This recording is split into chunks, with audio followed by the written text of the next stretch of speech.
Eu vou postar para nós depois. Vamos lá, a gente está iniciando mais uma aula. Então a gente vai começar aqui pela revisão. Lembrando que nessa aula a gente vai estar tendo o Gemini aqui com a banana descascada dizendo criar uma imagem. Por que tem essa banana aqui? Eu ainda tô. Deixa eu perguntar, por que você tem uma banana descascada? Desculpa, eu não. Claro. Por que tem isso? Eu sou um modelo de linguagem, não tenho uma representação visual. Que mentira, sabe sim, tá me Uhum. enrolando, tudo bem. Então, assim, a gente, nas aulas passadas, a gente está focando em algoritmo e a gente começou olhando como a gente resolve um problema, que é a imagem que está aqui na nossa frente, né? Tu lembra disso aqui? Sim. Uhum. Legal. Então, a gente tem o problema, um algoritmo que você gera e isso gera um programa, né? Você codifica esse programa e tal, e isso aqui leva pro resultado que está em algum lugar que não está aparecendo aqui agora. Ele escreveu, mas ele não mostrou. Aqui está faltando o resultado do programa, tá? Aqui ele está falando dos testes que a gente conversou, a manutenção, que é corrigir, e também a gente tem as melhorias, que é implementar. É, a gente viu um pouco dos algoritmos. Teve esse exercício que a gente quase conseguiu fazer, pedimos ajuda para IA para terminar, né? Uhum. Mas você vai, digamos, estruturando a forma de pensar, como se fosse a torre de Hanoi. Aqui está a resolução. Algoritmos computacionais, esse aqui é um termo que não me diz muita coisa, tá? Onde ele começa a dar um pouco de introdução que acho que não é tão relevante assim. Essas diretrizes são sim importantes, que elas são, digamos, um aperfeiçoamento do que a gente viu antes, que seria a identificação do problema, as entradas do sistema, as saídas que são o resultado. Entrada seria tipo as informações que tu tem, né? As saídas é o resultado que você deseja obter e os passos que você vai fazer. Esse aqui, o que são os passos, Gisele? Os passos seria o algoritmo em si? Perfeito, no ponto. Os passos é aqui o algoritmo. Então, tudo que a gente está vendo é o algoritmo. As entradas e as saídas Seriam as variáveis, não, é o que. entradas. A entrada é o que alimenta o algoritmo e saídas e o que o algoritmo ele gera. E isso te traz o conceito. Você lembra qual conceito tinha esse entrada, alguma coisa, saída? Caixa preta? Black box, isso aí, que está aqui, ó. Tá. Página 2. Dados de entrada, processamento e saída. Então, isso aqui é legal. É, isso aqui tipo, é essencial, assim, né? Quando a gente fala desse assunto, por isso que eu estou trazendo à tona novamente.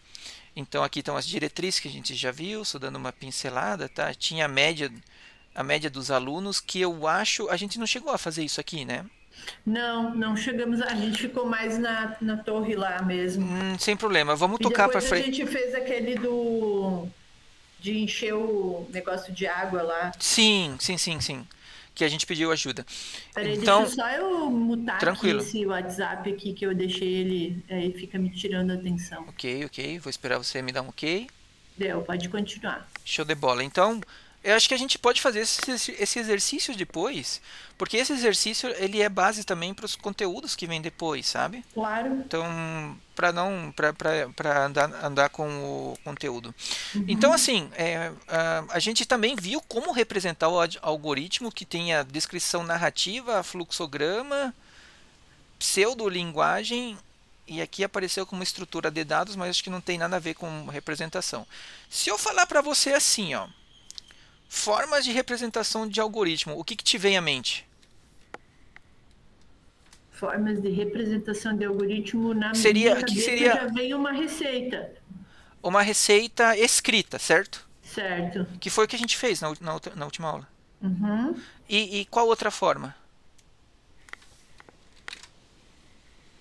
Como que eu represento um algoritmo sem ser uma receita? Outra forma? É que você tem o fluxograma, né? Aqui Ah, o Gemini ele certo. não me mostra, mas o fluxograma seria, cadê? Esse cara aqui, ó. Tá. Então, digamos, você pode escrever, que é o que você falou aqui, ó, que tem um algoritmo para fazer café, que nada mais é do que uma receita, que é exatamente o que tu falou, 100%. Uhum.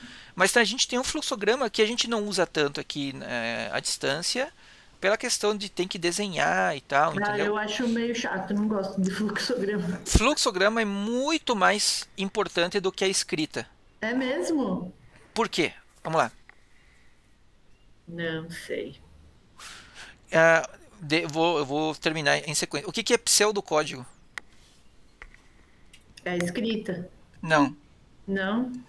Hum, Na verdade é a escrita, mas é escrita com alguma coisa bem diferente. Já com códigos, assim, de uma linguagem? Quase. Não chega a ser o código inteiro. Pensa assim, pseudo, né? O que que é pseudo? Acho que é do latim. Tipo, quase, né?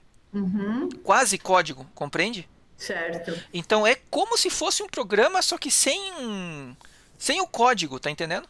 Uhum. Então, por exemplo, você faz um programa incompleto utilizando palavras fáceis. E esse pseudocódigo você levaria para codificar. O pseudocódigo ele é quando você não consegue codificar direto do fluxograma. Aqui, entendeu? Ó, Hum. repare, ó, vou tentar melhorar. Ó. Repare aqui, ó, à esquerda. Hum. Esquece o verde, só foca no amarelo. Se eu Certo. der isso aqui, você consegue programar? Se eu souber realmente a linguagem de programação, acredito que sim. Assume que você sabe a linguagem. Você só tem que entender o Eu acho que algoritmo. eu acredito que sim consiga programar. Você entenderia, exato. Agora, por exemplo, repare que agora venho aqui para o verde. Repare que no verde ele te mostra que existem dois loops, tá? É, duas rodas que ficam girando. Porque do jeito que está aqui, vamos pensar assim, ó, do jeito que está esse algoritmo, você faria para um aluno. Isso aqui é nota do Uhum. aluno, tá? Uhum. Você faria para um aluno e falar, ó, fiz, está funcionando. Só que detalhe, nesse algoritmo não está mostrado para todos os alunos. Lembra que eu te Certo. falei na última aula? E se for alunos de uma turma diferente? Se for alunos de anos, né? Um é do fundamental e outro é do outro, tá entendendo? Uhum. Então esse algoritmo aqui, ele pode ou não estar completo. Esse algoritmo da direita, ele pode ele tá um pouco mais bem elaborado.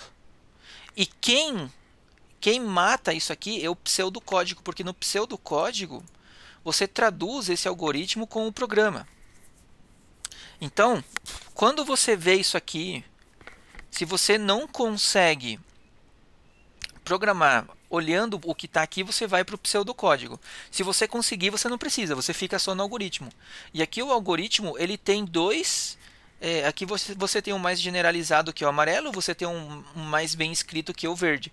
Então a quantidade de informação que tem no teu algoritmo tem que ser suficiente para o programador conseguir programar. Em geral, não se usa pseudocódigo, mas a ideia dele é justamente facilitar a vida, entende? Uhum. Isso aqui não se usa. Entendi. Em geral, em geral. Só em casos muito específicos. Então tá. Então assim, ó. O fluxograma, eu perguntei para ti qual que é a vantagem. Tem uma vantagem. Quando você vai explicar para alguém, normalmente a pessoa entende muito mais quando é visual do que quando é texto. Cadê o texto? Entendo. Cadê? Tá, eu vou pegar o texto aqui de cima que tá mais fácil. Aqui, ó, no Sim, Gemini. até visualmente é mais fácil de Sim, entender, porque né? você não obriga ela a ler tudo. Você obriga Claro. ela a enxergar apenas. Ela consegue ver o fluxo ali, literalmente. Isso, exatamente, entende? Até achar um problema. Então, assim, eu não gosto do algoritmo tipo fluxograma. Ok, tu não precisa gostar, mas tu tem que conhecer, porque se em algum momento tu trabalhar numa equipe, tu provavelmente vai, e você precisar explicar o teu projeto, isso aqui vai te ajudar bastante. Para a pessoa entender a ideia que você está propondo em relação a um problema ou a uma solução, enfim, não importa. Tá bom? Quanto mais Quanto mais claro, não é nem detalhado, é só claro o algoritmo, melhor para a pessoa entender. Só um segundinho.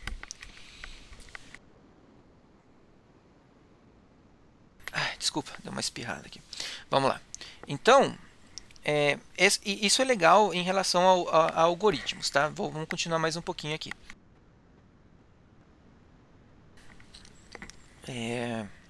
Esse aqui é um algoritmo nesse diagrama de Chapin-Nassi. Eu não sei se o pessoal usa isso na verdade, tá?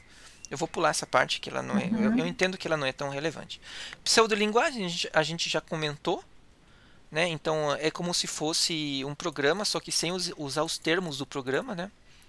Porque uma vez que você tem isso aqui, você tipo só tem que colocar a sintaxe do programa. A sintaxe é a escrita, né? E dependendo da linguagem de programação que você vai usar, vai mudar um pouquinho aqui, mudar um pouquinho lá e tchau. A gente vai pular o pseudocódigo, ok? Tá bom. Estrutura de dados. A estrutura de dados é como o computador armazena as informações, as variáveis na memória. Tá? É muito importante entender a estrutura de dados porque dependendo o que você vai utilizar no teu programa, existe uma quantidade muito grande de variáveis que você pode usar, tá? Lembra que as informações de um programa normalmente estão na memória, assim, quando ele está rodando, entendeu? Então você sempre vai entender isso. Quanto de memória eu preciso para salvar as informações que eu vou utilizar. Nas linguagens mais novas, você não tem tanto problema nesse sentido. Nas linguagens mais antigas tinha problema porque a memória era muito limitada. Então vamos supor, se você conseguisse usar variáveis menores para economizar espaço de memória, você no passado isso faria mais sentido. Hoje isso tu faz só pela velocidade, tá? Na escuta? Tô processando Beleza. aqui. Não, viu? Então, Senão, eu já pensei no negócio que saiu dos físicos lá. não, mas Agora, pode, então, sim. mais ainda, né? A velocidade vai ser maior ainda. Sim, cada vez menos, isso que eu estou te explicando, cada vez menos faz menos sentido. Entendeu? Então, aqui ele está me mostrando. Eu perguntei sobre os tipos primitivos de dados, né? Os tipos primitivos são os dados que. Deixa eu aumentar para você ler. São as informações que, digamos assim, são as mais básicas, as mais simples que o computador entende, tá? Antes de entrar nisso aqui, você deve lembrar disso, né? O número inteiro, né? Que é integer. Você tem um ponto flutuante, que na verdade acho que é double aqui, né? Float, double, tá vendo? Você chegou a ver isso ou não? Não. Tá, isso é super importante. Deixa eu tentar trazer uma informação que antes de entrar nesse ponto, que é o tamanho máximo, ou número máximo, dos tipos primitivos de dados, e você já vai entender por que isso aqui é importante. Ele tem uma tabelinha aqui em algum lugar. Essa tabela aqui, ó. Então o que acontece? Isso aqui é importante. Olha com carinho que isso aqui é difícil de encontrar. Quando você tem o tipo primitivo é byte. Certo. 8 bits fazem 1 byte. O que é 8 bits? Vou mostrar aqui. Peraí. Lembra que o número em binário qual que é o número em binário fácil para você? Como assim? Entendi. Um número em binário fácil. Por exemplo, 8 eu sei que é 222, se não estou enganado. Isso aqui é 8 em decimal. É 222 em binário. Deixa eu ver aqui. É 2, 4... Não, tá errado. Não é 222, desculpa. É 100. Me perdoe. 248, isso aí. Até aqui, tudo bem? Sim. Não? Eu não Mais ou menos? consigo fazer essa conta assim tão rápida. Não, é aquilo que a gente treinou. Que eu te falei. Eu posso dar uma pincelada. Como eu te falei, tu não precisa decorar. Mas assim, se você vier aqui, ó, e perguntar para ele 8 em binário, é 1000, faltou um zero. Aqui ele mostra como que você faz a conversão. Lembra que se ele é ao contrário, é 1000. Então faltou um zero aqui, desculpa. Ó. Tchum, feito. Então isso aqui é 8 em binário, tá? Tá. Beleza, e tá em inglês porque eu deixo em inglês normalmente. Tá? Então o que acontece? Quando você vê isso aqui, eu pergunto para você, quantos números no binário eu preciso para representar 8? Quantos dígitos? 4. Correto. 1, 2, 3, 4. São 4 dígitos.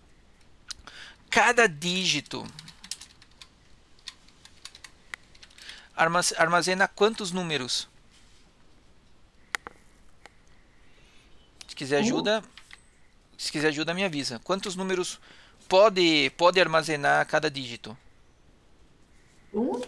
2, né? São 2 números que ele pode, ou 0 ou 1. Isso aqui, o que eu perguntei foi, esse espaço aqui pode ser 0 ou 1. São só 2 Certo. números. Certo. Cada dígito, então, ou cada byte. Desculpa, aí eu entreguei, droga. Cada dígito são 2. O dígito. Para mim, o dígito era um número só. Sim, é que eu tô tentando falar da posição, né? A posição, entendeu? É que a posição é chamado de. Que eu ia te perguntar, cada dígito é chamado de byte. A cada Certo. posição. Então, agora vai ficar mais claro para ti. Para eu representar 8 em binário, eu preciso de 4 dígitos. Certo. Tá entendendo? 8 em Entendi. decimal para binário são 4 dígitos. Por quê? São 4 espaços. Certo. Então, o número que tu consegue representar em binário tá diretamente relacionado com os dígitos disponíveis, os bits. Certo. Ok, acho que agora ficou menos abstrato. Mais ou menos. Tá, vamos lá. Então, o que acontece? Quando você fala de... Cadê? Peraí. Deixa eu chegar na tabelinha. Quando você fala o tipo primitivo byte, 1 byte são 8 bits. Vamos lá. Então agora você tem 1 byte com y é igual a 8 bits. 8 bits são 8 dígitos. Concorda comigo? Certo. Isso quer dizer que 8 dígitos ele tem um número máximo, e isso que é o que está aqui, ó. Então, no passado, se você tiver um número que vai de menos 128 até 127, você pode utilizar a variável byte. No caso, isso aqui é de Java, né? Quando você declara uma variável. Isso está claro para você? Não muito. Me diz a tua dúvida ou vamos Não, melhorando? Eu acho que se você puder repetir a explicação, já. Sim. Então, assim, ó, nós estamos falando de declaração de variáveis. Certo. Você lembra o que é isso aqui, né? Sim. Se não souber, me avisa assim, começa aqui. Então, aqui não pode ter dúvida. Na declaração de variáveis, você tem os tipos de variáveis. Dentro dos tipos de variáveis, a gente tem as primitivas, que é onde a gente está. Nós estamos aqui nas primitivas. Certo. As primitivas são, na sua essência, a forma mais simples de você representar um número num programa. E nas formas primitivas, uma delas é byte. Você tem short, assim. Você tem int. Você tem, enfim, o resto. Deve ter mais aqui. Você tem long e assim vai. Isso aqui não é muito usado. O que a gente usou, eu acho que deve ter aqui a booleana, por exemplo. Ele não colocou a booleana porque ela é outro tipo de primitiva. Essas são as primitivas numéricas, no caso. Números. Certo. Então, a byte, ele somente vai de menos 128 até 127. Isso é o máximo que ele de número. Então, se você tentar representar 200 utilizando byte, você não vai conseguir, vai dar erro. Ele não tem espaço para representar esse número. Certo. Por que você não consegue? Tu entende? Não. Porque ele, vamos lá, o byte, ele é limitado a 8 bits, ele é limitado a 8 Dígitos. dígitos. E com 8 dígitos, você não consegue representar 128. Por exemplo, vamos pegar aqui, ó, número máximo armazenado por um byte com Y. Ó, tô no Gemini aqui, tá vendo, né? Tô. Ó, então o que acontece? O número máximo que pode ser armazenado depende se ele é sem sinal ou com sinal. E já vou te explicar por quê. O que você está vendo aqui é com sinal. Repare que varia de... Ó, deixa eu mudar aqui. Você vai ver que é de menos 128, aqui ó, menos 128 até 127. Então, se você está considerando números negativos, esse é o valor. Isso se chama unsigned. Desculpa, signed, que é com sinal. O sinal negativo, no caso, entende? Uhum. Então, eu já vou te explicar por que isso varia. O que acontece? Você entendeu aqui que o byte ele vai nesses números, tá? Por quê? Porque um byte com sinal usa o bit que é mais à esquerda para o sinal se é positivo ou negativo e os 7 bits restantes para o valor. O que significa isso? Ele tem 8 casinhas, o byte.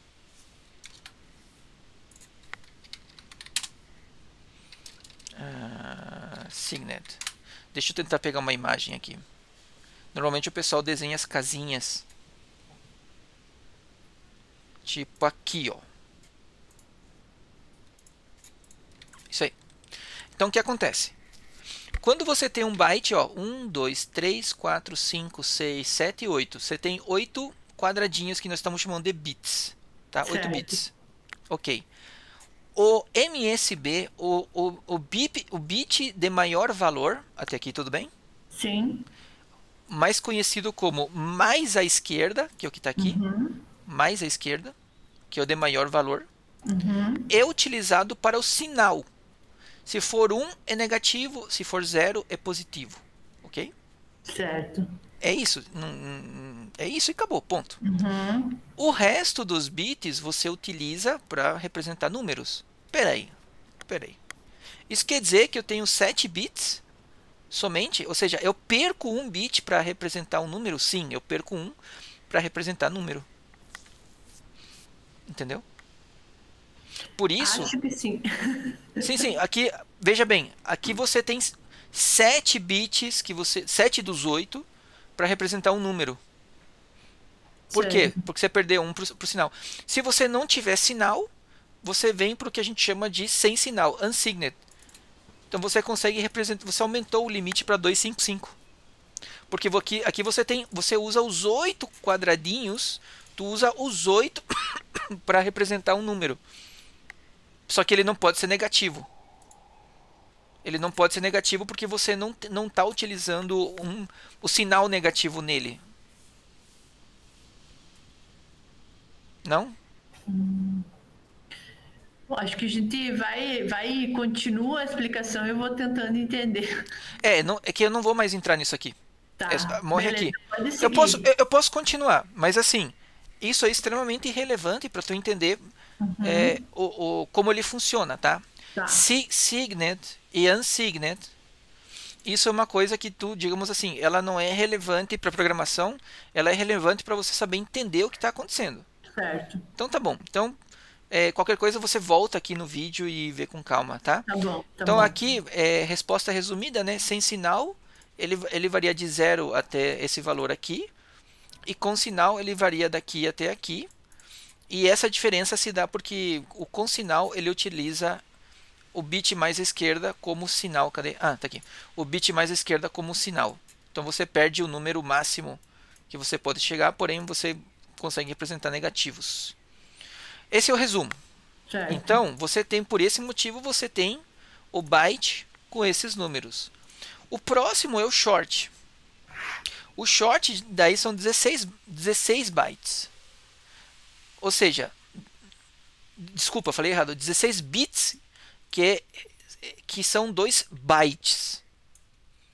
Que por ter mais casas, tem 16 casinhas, você consegue representar números até na casa de 30 mil. Tá? Uhum. E aqui, como tem um sinal na frente, você entende que ele é signet, não é um signet. Mesma coisa no int, ó. O int é muito utilizado no C, tá? Isso aqui a gente usa muito no C. Você precisa representar aqui no C, ó, aqui tá bonitinho o int. Uhum. Você precisa representar no C quando você programa o tipo de variável. No Python, eu vou te mostrar como o Python ele atribui as variáveis automaticamente para você não se preocupar com esses limites. Mas é importante que você entenda esses limites, dependendo o que tu vai fazer, isso é relevante, tá?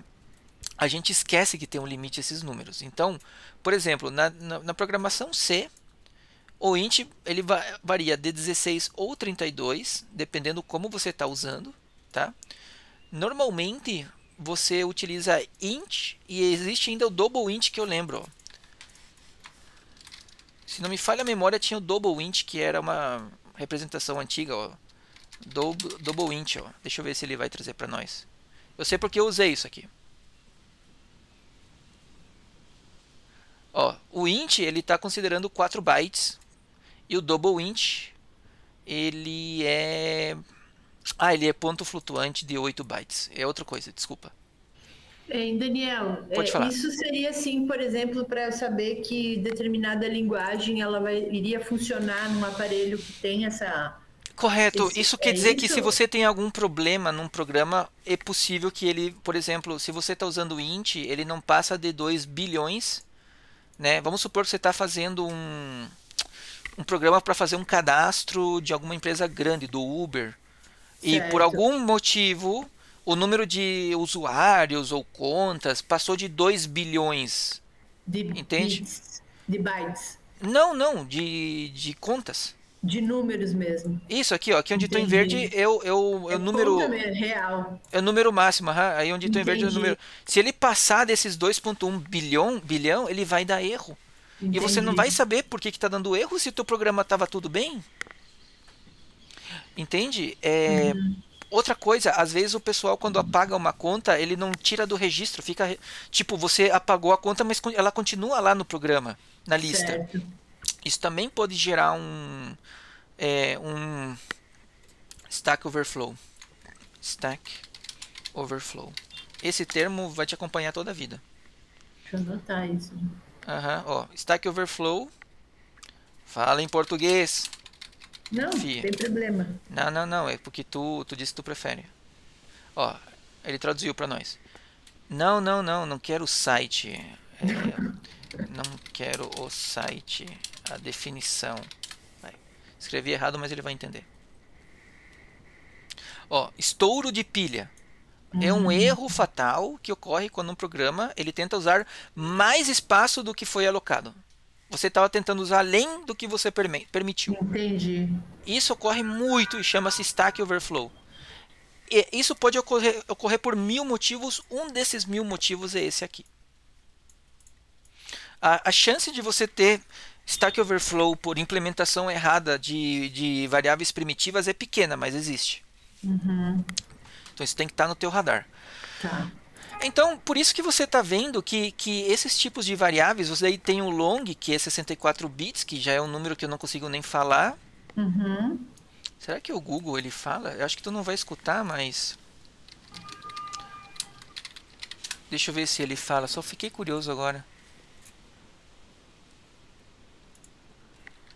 Deixa eu ver se ele vai falar. 9.223.372. Não, ele só vai falando dígito por dígito, não me interessa. Entendi. Depois eu vou.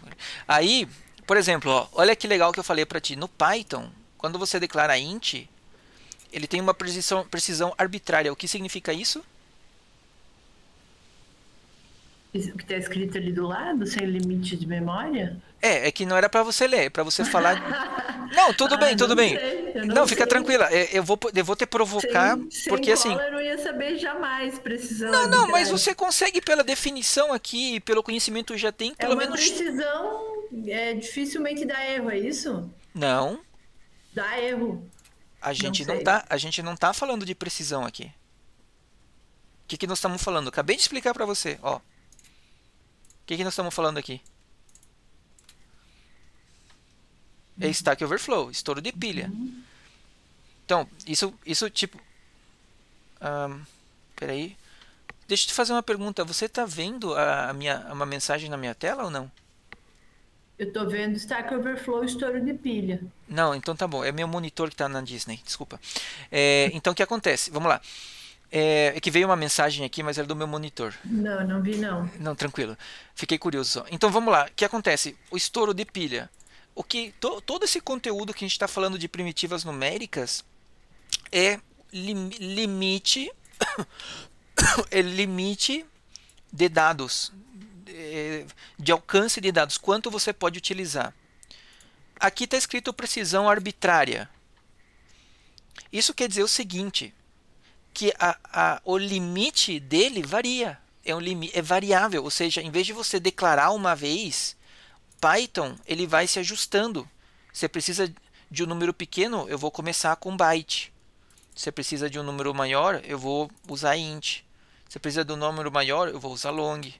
E ele faz tudo isso automático, o Python. Hum, Essa que é a parte legal, sem limite de memória teoricamente, ou seja, usa aí, não se estressa, não se estressa com isso. É isso que o Python está dizendo, não se incomoda. Eu faço isso aí. entendi. Tá vendo como ele é prático? Entre aspas, ele mata todos esses problemas aqui. Certo. Porque no passado você não tinha isso. Você tinha, era tudo era mais engessada a programação. Com os programas mais atuais, lembra que eu te falei no comecinho dessa explicação? A tendência é que esse problema vá ficando para trás. Porque os programas Sim. cresceram tanto, ficaram tão inteligentes, a memória cresceu tanto, que você tem tanto espaço para usar que normalmente você não se incomoda mais com isso. E outra coisa, você não vai necessariamente estar declarando todas as suas variáveis de 64 bits. Por quê? Qual seria o problema se você declarar tudo que você vai utilizar no long long, que é o maior que a gente encontrou ali? Qual seria o pepino? Conta pra mim. Chuta, né? Pode chutar. Aconteceu algum erro? Esquecer de declarar? Não. Erro é quando tem algo errado. Não é errado. Não é errado fazer isso. É incorreto. É a mesma coisa que você falar assim pra mim. Eu posso andar a pé daqui até o Paraguai? Pode, mas não é. Ninguém faz isso. Só se estiver pagando promessa, penitência, mas você pega um ônibus, entendeu? Uhum. Ou vai de carro, enfim. Você também pode declarar tudo long long no máximo num programa, mas não se faz isso. Por quê? Vou te dar uma chance e depois eu entro com a explicação. Chuta, chuta. Porque não é usual? Sim, mas por que não é usual? Porque ele gera algum problema, com certeza. Qual seria esse problema? Se você olhar para a tua direita, você tem uma dica ali. Esquecer de declarar algum? Não, não. Não sei. Tranquilo. Então, assim, ó, você não declara tudo no maior porque ele ocupa muito espaço na memória. Fica muito Certo. pesado. Entende? A mesma coisa assim, por que você não compra um trator para ir até o supermercado? Você não vai estar levando 20 carreta indo e voltando para o supermercado. Você compra Uhum. tipo um carro 1.0 que não é tão potente, mas para fazer um transporte curto já te serve. Você Certo. vai gastar muito comprando trator, vai gastar muito combustível, vai gastar muito em manutenção e assim vai. Então só fica oneroso. E isso que eu te falei é super comum. O pessoal caga. Tipo, não interessa se vai ocupar muito espaço. Vou deixar tudo no máximo. Isso faz com que o programa fique pesado e o pessoal não entende por que ficou pesado. Entendeu? Uhum. Faz sentido pra você? Sim, sim. Deixa eu só desligar e ligar meu monitor que ele tá meio tonto aqui. Ele tá querendo desligar, não sei por quê. Feito.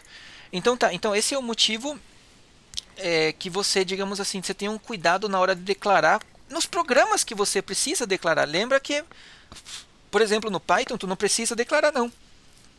Ele autodeclara em função daquilo que você está colocando. Tá bom? Certo. Feito. Antes de eu continuar, Gisele, alguma dúvida nesse sentido? Não, eu acho que no decorrer talvez surja, né? Tranquilo? A gente pode voltar a esse assunto depois. Tá. Mas os tipos primitivos de dados, então, essa é a parte importante. Eles têm limite, tá? E, e tem muitos programas que você tem que explicar, você tem que determinar o tipo que você vai estar utilizando, tá? Aí vem, esses são os numéricos. Deixa eu puxar aqui, ó. Números inteiros. Tudo que a gente viu até agora é só número inteiro. Aqui não tem número com vírgula, tá? Tá. Quando você Esses vai... pontos ali não é vírgula. Não, não, é milhão, trilhão, quinquilhão. Aqui tem vírgula, chama-se ponto flutuante. Certo. O ponto flutuante é porque assim, eu não tenho explicação perfeita para isso. Mas se eu chegar para você e falar assim, ó, como que você representa 1,1 em binário? Tá entendendo? Uhum. Como que você vai representar a vírgula depois em binário? Essa aqui é uma parte chata. Viu? Você me dá 5 minutinhos, vou só pegar ali um negocinho? Claro, fica à Já volto. vontade. Desculpa, Gisele. É uma entrega. Já Imagina. venho. Vai Com lá, vai licença. lá.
Alô? Oi, Desculpa, Gi. Eu vou ter mais uma entrega daqui a 5 minutos 10, eu acho, tá? não tem problema.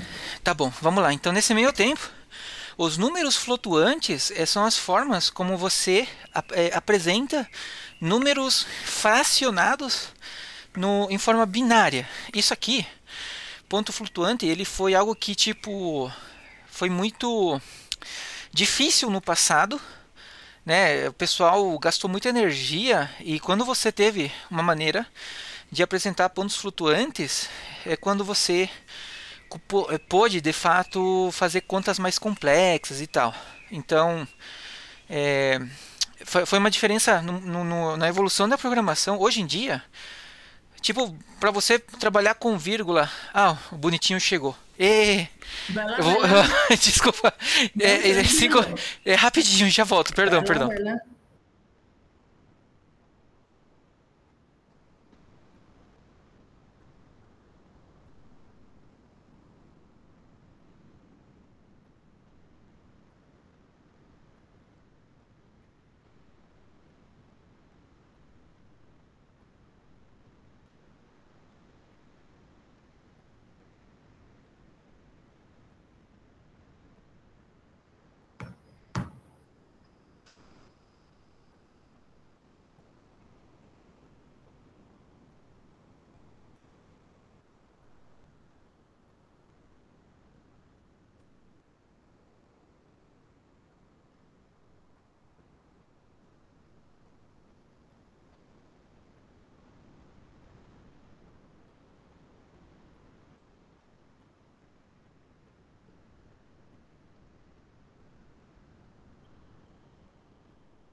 Alô? Oi, Oi, Gisele, desculpa a demora. Eu acho que imagina. agora não tenho mais nada aí, pelo menos nada está previsto na minha Não, agenda. fica tranquilo. Vamos lá então? Vamos. Beleza, então, estrutura de dados, né? A gente estava falando do ponto flutuante. O ponto flutuante é a mesma ideia. Só que assim, se tu entendeu esses caras aqui, o resto é só a mesma coisa. Então, tipo, isso aqui não é tão Uhum. relevante, sabe? É só para você saber que existe um limite, bola para frente. Certo. Deixa eu ver. Aí a gente tem. Aqui ele não coloca, tá? Aqui ele põe os não numéricos. Então você tem. Deixa eu diminuir a letra para enxergar melhor. Você tem os números inteiros, né? A gente está na declaração de variáveis. Números inteiros, ponto flutuante, que são números com vírgula. Você tem o caractere, que são letras. Então você vai estar utilizando bytes para representar uma letra. Como você faz isso? Se byte, se tipo, como que pensa assim, ó, ele tem um char que é 8 bits, ou seja, 1 byte. Como que esse cara que tem 8 quadradinhos, tipo, como que isso aqui é uma letra? Tá vendo? Porque tá certo? Então o que acontece? Esse cara aqui é uma letra. Tá entendendo? Ele utiliza o código ASCII que eu falei para ti a vez passada, talvez tu não recorde, mas ele utiliza o código ASCII onde ele traduz em função do código ASCII. Por exemplo, deixa eu ver. Tem algum... Não tem 3 zeros. Mas vamos pegar a letra do teu nome, a letra G. Ó, a letra G é 0100 espaço 0111. Isso aqui é a letra G. Isso aqui é um byte. Nossa. E o ASCII... Ó, deixa eu ver se eu entendi. Pode falar. 8. É 1 byte 8 bits? 1 byte e 8 bits, correto. 1 byte e 8 bits. Tá. E cada bit é uma letra, se eu não estou enganado. Então aqui, ó, a representação de caracteres nos computadores é feita através de códigos numéricos padronizados, que são armazenados como código binário. Então vamos fazer o contrário. Você tem um código binário que representa caracteres, letras e etc. Certo. Tá ok? É aí que tá. E essa parte é a parte importante da explicação. Basicamente, o computador não armazena a forma visual da letra A, mas sim o número correspondente. Depois ele a codifica. Que é através desse ASCII. Que é American Standard Code, né? Código padronizado americano para troca de informações, ASCII. Ou ASCII, né? Ele usa 7 bits ou 1 byte na versão estendida para codificar 128 ou 256 caracteres. É que você tem o ASCII estendido, tá? Só para... O ASCII, ele é muito velho. Deixa eu ver se tem uma data aqui perdida em algum lugar. O ASCII é de tipo de 70 e bolinha, um negócio assim. Pô, Enfim. acabou comigo, velho. Porque... É muito velho. Não. É muito velho, de 70 e pouquinho. Mas pro mundo da informática, né? Tô brincando. Estou me referindo só ao mundo da informática mesmo. E eu queria um pouco do Extended ASCII só para te mostrar. Acho que tá aqui, ó. Ó, isso aqui é o ASCII estendido, né? Que ele tem mais informações e tal. Então ele utiliza 7 bits na sua versão original. Ele é limitado a letras do alfabeto inglês. Por isso que... Você já viu o programa onde o C cedilha, ele sai tipo um negócio assim, ó? Por quê? Porque Ele não entende? Correto, esse programa ele utilizou o ASCII que não é estendido. Esse é o motivo. Ele não utilizou o ASCII estendido. Porque o ASCII normal, se eu não estou enganado, ele não tem C cedilha. Só E na o estendido. internet, digamos, em e-mail, essas coisas, por isso que a gente não usa o cedilha, a gente tem o tio, é isso? Não tem nada a ver? Em geral, sim. Por exemplo, a gente vai chegar na parte de nomenclatura dos programas, mas basicamente você não utiliza C cedilha, por quê? Porque se você estiver rodando num computador antigo ou um programa mais antigo, você não tem como representar alguns caracteres como a NTIL, que é no espanhol. NTIL não tem, C cedilha não tem. Por isso, quando você escreve dessa maneira... Porque assim, o ASCII, quando você lê American, entende-se Estados Unidos, não é América, né? É USA, Sim, sim, tá sim. entendendo? Uhum, Então, lá não tem cedilha, lá não tem o N2. Então não uhum, interessa. Então, quando foi feito, claro. não foi feito, né? Isso acabou, Porque, acabou se estendendo depois para o mundo inteiro. Já sim, no ASCII estendido, eu acho que tem aqui o C cedilha perdido em algum lugar, o N, enfim. Eu não estou enxergando, mas deve estar aí perdido em algum lugar. Então, esse é um dos motivos aqui. Acho que está aqui o C cedilha, ó. Tá aqui no meu mouse. Talvez tu não enxergue, mas está aí. Deixa eu ver se eu consigo dar zoom. Consigo aqui, ó. Aqui, ó. C cedilha aqui, se não estou enganado, está aqui, ó. É o 231. Então, ah, é por isso que isso aqui parece bobo, mas pô, quantas vezes a gente não viu um C cedilha num programa que, sei lá, tá tudo errado, entendeu? Tipo, sim. isso acontece. Hoje isso, né, apesar desse ASCII estendido já ter um certo tempo, ainda os programas hoje ainda não têm essa ou ainda existe algum problema de tradução, então esse é um problema atual, real, tá entendendo? Uhum. Olha a importância disso. E tudo isso vem por quê?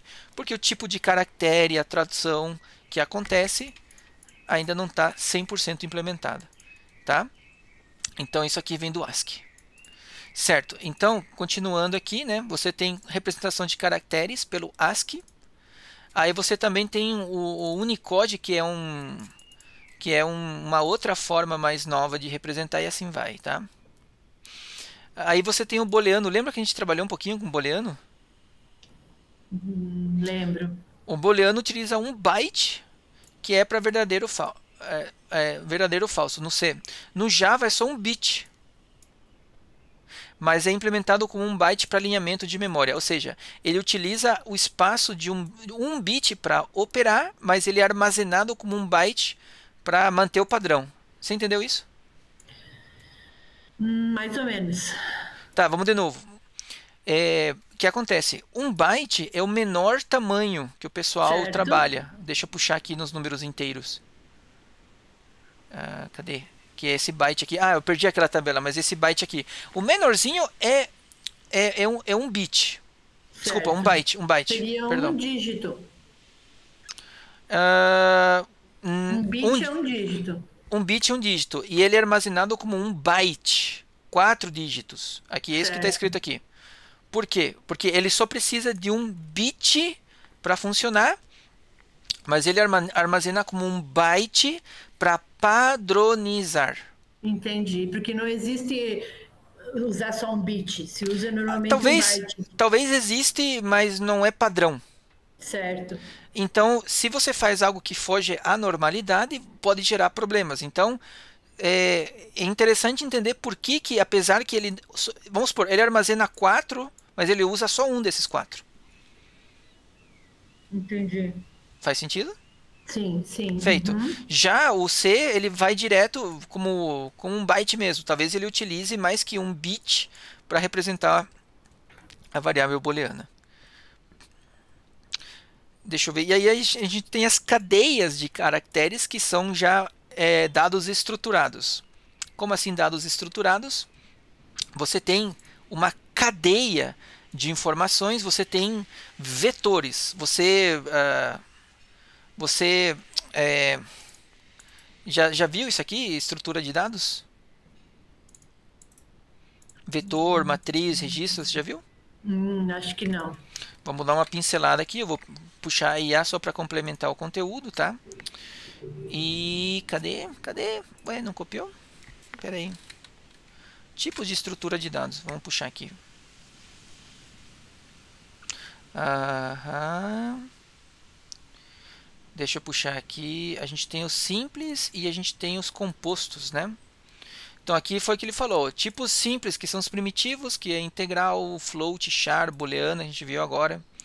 E aí você tem array, struct, registro, que são compostos.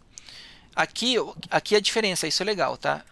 Os tipos simples, ele só armazena um valor, um número. Já os estruturados, ele tem vários, né? Então pensa comigo assim, ó. Olha aqui, nesse cara aqui, o char, né? O char de 1 a 100 significa que você vai declarar 100 nomes. Não precisa escrever nome um, nome 2, nome 3, entendeu? Hum, Nessa linha, nessa linha. No caso, o registro aqui está mais complexo ainda. Esse cara aqui, esse vetor que ele declarou aqui, ele colocou, se eu estou lendo corretamente, ele colocou 100 variáveis, do 1 ao 100. Entende? 100 variáveis armazenadas de forma... cada variável é uma palavra, uma string, né? Que é uma palavra. Porque, assim, ó, isso é importante. Char, normalmente, é uma letra. String é uma frase. eu lembro disso na faculdade, eles comentaram isso de Legal. string. Então, finalmente cheguei numa Agora, coisa. agora eu tô lembrando da aula Aham. daquele Então, bendito programa. sim, aquele Visual G, não é? É isso, né? Aham. Programa bom pra caramba. Então, vamos lá. Aqui, basicamente é isso. Aqui você tem vários tipos diferentes. Isso não é tão relevante nesse momento, tá? É só você saber que em vez de você declarar 10 variáveis, você pode declarar um vetor que facilita a vida. E tem um detalhe. Os dados estruturados, normalmente, eles vêm com funções. Então, quando você tem um vetor, você consegue, por exemplo, pegar o maior valor, o menor valor, já tem função nele. O, faz a média, coisa nessa linha, entendeu? Entendi. Os tipos estruturados já têm algumas funções embutidas, porque eles não são números, digamos assim, são funções, são módulos que você utiliza, artificiais. Certo. Ó, um vetor de notas de aluno. Lembra aqui no exercício da nota que a gente colocava você usava 4 variáveis para armazenar a nota, tá vendo? Você poderia Sim, usar um vetor, e nesse vetor ele tem as 4. Olha aqui as 4 notas. entendi. Tá vendo? E, Então, por exemplo, se fosse para fazer, que nem você estava falando ali, a gente estava usando de um aluno, mas se sim, você fosse pegar 100 alunos, você teria que colocar 100, na verdade, 4 isso. notas de cada Sim, aluno seria, sim, né? 400 notas ali. correto. E se você quiser armazenar tudo, você vai ter que declarar 100 alunos e declarar cada nota de cada aluno. E aí a gente usaria esse vetor, é isso? Ou até matriz, né? Ou até matriz, porque Entendi. matriz é um conjunto de vetores. Certo. Entende? Então isso vai ficar mais claro no decorrer. Só que tem um Na pequeno. prática. Na prática, sim. A gente até vai fazer isso, mas tem um pequeno detalhe. Quando você vai armazenar muitos números, você não utiliza uma programação como essa. Você não usa um programa para armazenar. Você pode fazer isso, mas você utiliza database, né? Banco de dados.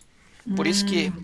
é, por isso que você tem a matéria de banco de dados. O que, Isso eu, é. o que o programa faz, ele trabalha com o banco de dados. Então, normalmente você faz um programa para ler um aluno, ler as notas, calcular a média e salvar tudo isso no banco de dados. Entendi. E é chato programar, Por isso muito que a chato. gente ia ter uma disciplina de banco de dados, porque uma Sim, coisa daí conversa com a outra. sim, é assim que funciona. O banco de dados, ele é totalmente diferente de um programa, porque ele precisa ter redundância.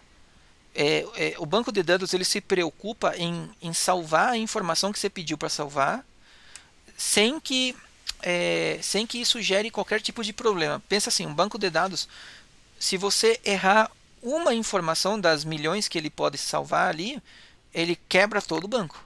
Entendi. Então, ele está mais preocupado em ser persistente, em salvar as informações de forma correta, de forma durável, não perder, do que ser rápido, do que ser prático. Então, ele é chato de trabalhar, mas ele é o ideal para armazenamento. E também tem algumas coisas a mais ali que ele traz também que a gente vai acabar vendo mais para frente. Mas assim, você pode, por exemplo, carregar, vamos supor, você quer fazer uma média das notas dos alunos, você pode fazer essa conta no banco de dados, o que é meio chato, mas funciona. Ou você pode pegar as notas, jogar para o teu programa. Então você lê o banco de dados, joga esses dados no teu programa e trabalha com esses dados no teu programa. Tem duas maneiras de trabalhar, entendeu? Entendi. E aí quem define o que é melhor? vai ser o engenheiro de software, porque ele vai falar assim: ah, o nosso programa tem que ser leve, então você não vai fazer essas contas no programa, você vai fazer no banco de dados. Aí o outro vai falar: não, banco de dados, o computador do banco de dados é muito ruim. Só usa para gravar e para ler informação, não faz mais nada. Então você vai ter que fazer um programa que dentro do teu programa tu armazena as informações do database para trabalhar elas. Aí o teu programa fica mais pesado. Tá vendo como começa a ficar assim, a crescer o negócio? Nossa, É. E você tem que ser capaz de fazer os dois. meu Deus. Por isso você tem os vetores e matrizes, que apesar que você utiliza banco de dados para armazenar, você pode ou não ter que utilizar isso aqui, né? Como se você pegasse um pedacinho do banco de dados e jogasse no teu programa para poder trabalhar nele, tá? Entendi. Legal. Eu vou pular struct. Aqui a gente tem estruturas abstratas, que também não é tão relevante agora. Esse lista, pilha, fila e árvore, elas são formas de armazenamento de dados que é muito chato, é muito específico e você só vai usar se você precisar. Você joga aqui na IA e a IA vai te ajudar. Assim. Agora não é relevante. Certo. Isso não vai interferir no teu aprendizado. Mais atrapalha do que ajuda nessa altura do campeonato. Tá? Então a gente... por isso eu não vou entrar muito em detalhe isso aqui. Elas têm as diferenças. Se você estiver fazendo faculdade, isso é relevante. Mas o teu foco agora é aprender. Teu foco é tipo criar o conhecimento mínimo necessário para programar. Então a gente vai dar um pulo. E isso aqui é importante, ó, porque utilizar tipo estruturado, né? Organização, eficiência, abstração, reusabilidade, enfim. Isso aqui a explicação é do banco de dados, né? Certo. As vantagens de você usar um banco de dados são relativamente semelhantes a tipo estruturado. Eles são andam meio juntos aí. Tudo bem. Então o que acontece? Aí a gente viu então os tipos de variáveis, os tipos primitivos. Aqui você tem, digamos, dados homogêneos e heterogêneos. Homogêneos quer dizer que se você faz um vetor de número é só número. Se você faz um vetor de nome é só nome. Aí se você pode ter uma estrutura heterogênea onde você mistura. Por exemplo, aqui ele tem um nome, aqui você tem uma idade, você tem um salário. Isso aqui seria, por exemplo, um registro de funcionário do RH, né? Você tem o nome da pessoa, a idade, Uhum. salário, se ele já foi mandado embora e assim vai. Então você pode criar você cria essa variável no teu programa. A gente vai estar fazendo isso mais para frente. Não é nada de outro mundo. Se você consegue trabalhar com as primitivas, você consegue trabalhar com a heterogênea também. Ok? Uhum. Legal.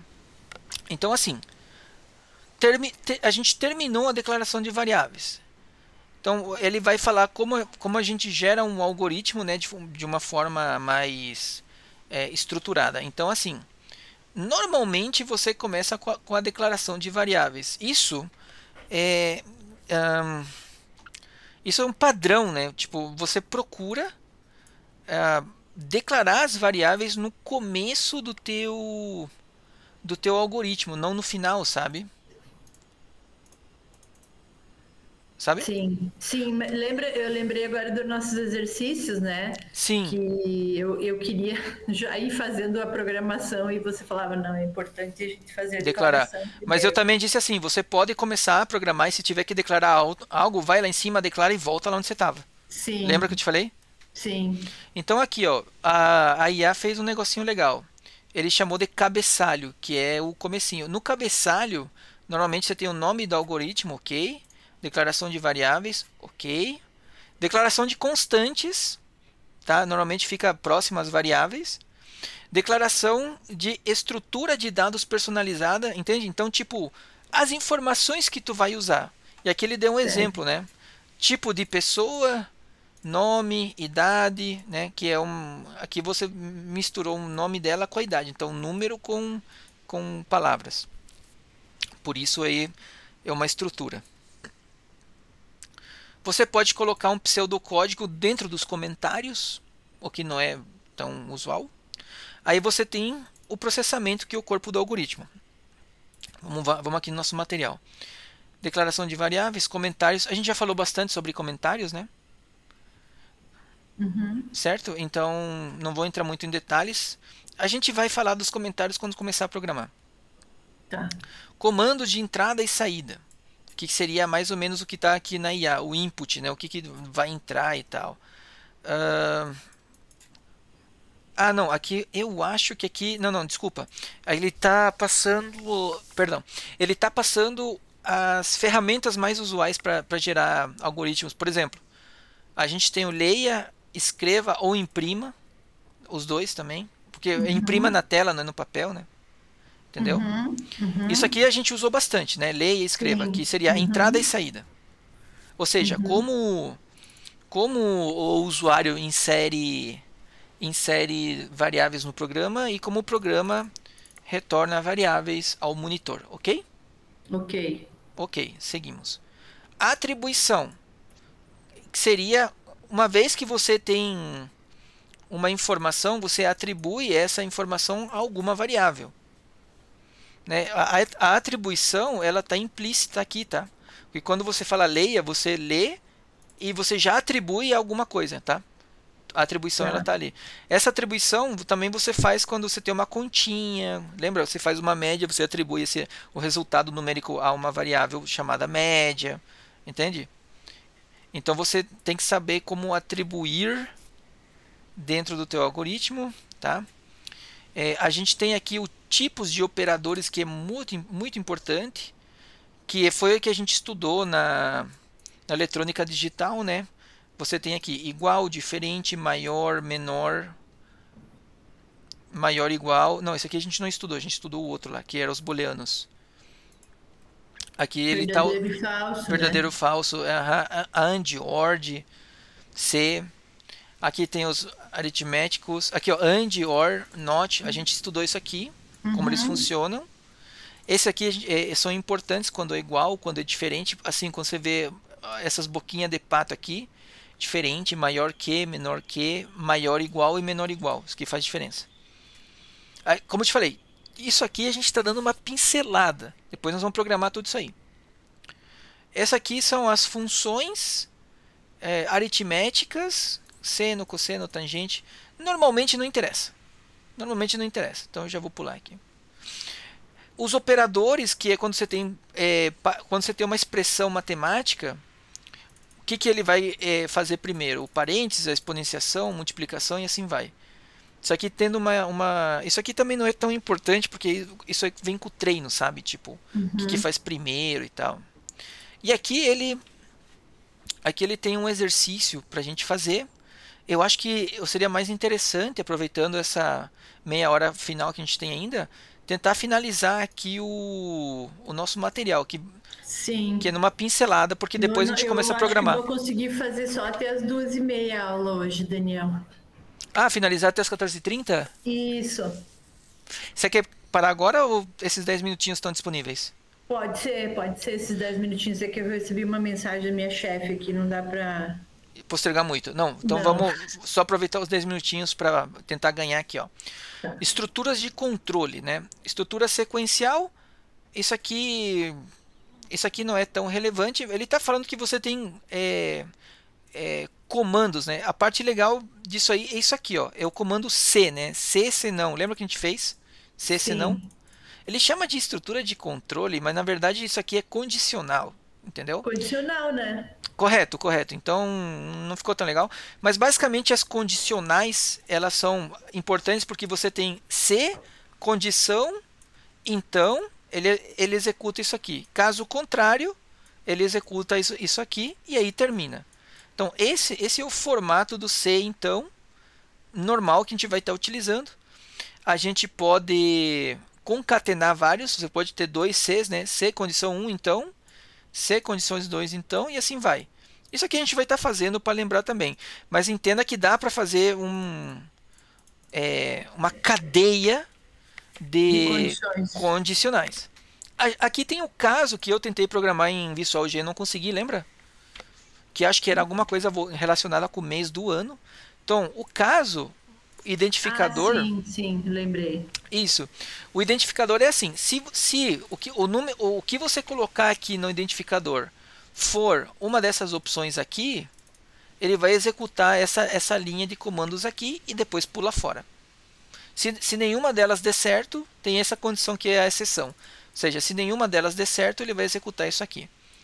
A gente vai estar programando isso mais para frente, é só para você saber como funciona. Por exemplo, quando a gente vai programar, sei lá, algum mês do ano, é só colocar os meses aqui, que fica fácil, entende? Não tem que abrir 12 Cs, é só um caso, entendeu?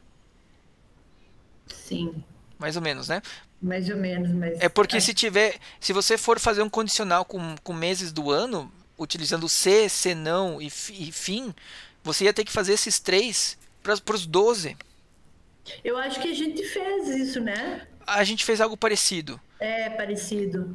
E o caso, nessa situação, ele é mais otimizado. E Entendi. isso você percebe é a manha de programador, você percebe com o passar do tempo. Entendi. E assim vai.